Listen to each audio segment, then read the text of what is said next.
ang pangutana ni Jesus kung kinsa man siya sumala sa mga tao ug sumala kanila, ug si Simon Pedro mitubag nga siya mao si Kristo. Apan wala mahuman didto ang pag-usisa sa iyang mga tinun-an tungod kay sa dihang misugod na siya sa pagpanudlo kanila nga anak sa tao isalikway sa mga punuan sa katawhan ug sa mga pangulong pari ug patyon siya. Kini nga pagulagway ni Jesus dili madawat sa tanan tungod kay giisip man sila Manila nga si Jesus mao ang political o nga manluluwas ug dili usab ug ila usab na saksihan nga siya adunay gahom aron paglupig sa mga sundalo sa Romano. Ang ilang pag-ila ni Jesus isip ilang magtutudlo diha lamang sa taphaw nga pag-ila. Dili gayud katong atuas sa kinahadladman sa ilang tagsa-tagsa kakasing-kasing. Apan sa hinay-hinay nga pagpadayag si Jesus kung kinsa gayud siya, sila nakaila sa hingpit ug sa dihang ang Espiritu sa Dios mikunsad na diha kanila.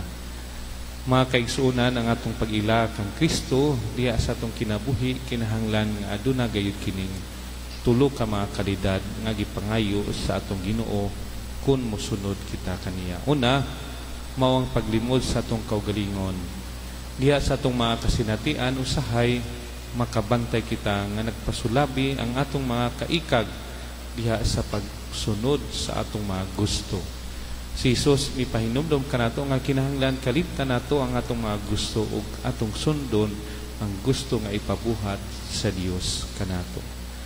Ikaduha, mao ang pagpas-an sa atong krus. Ang atong kinabuhi isip usa ka Kristiyano sumusunod ni Kristo kinahanglan nga makamao kitang moatubang sa tanang matang sa hagit sa atong kinabuhi bisan kun kini nagkahulugan sa pagkuto sa atong kinabuhi. Ang atong pagsunod sa mga tunob ni Jesus usa ka pagpadayag nga konkreto sa atong dakong gugma sa atong Ginoo. Kini girihulagway sa pagmatuo diha sa Ebanghelyo ni San Juan nga diin si Jesus mingon ang usa ka lugas nga trigo magpabilin nga usa ka lugas gawas kung itanom kini og mamatay og mamunga og daghan.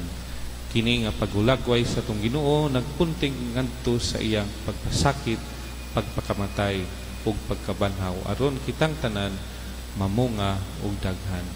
Ug ang ikatulo, mao ang pagsunod sa atong Ginoo. Kinahanglan nga magsunod gayud kita kanunay sa atong Ginoo dili kita mag-una kaniya. Ang pagbadlong ni Jesus kang Pedro sa pag-ingon, pahawa kanako Satanas ang hunahuna nimo, hunahuna sa tao ug dili hunahuna sa Dios.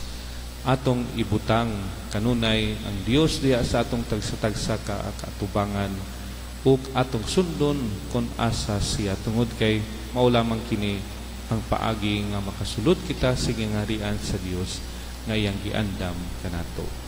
Mga kaigsunan, kitang tanan adunay nahibal-an kung kinsa ang Dios. Parihas nga Dios apan lahi-lahi nga imahe. Gusto ko kamong dapiton nga dad-on kini nga mga imahe ngadto sa pag-ampo o pagpamalandong.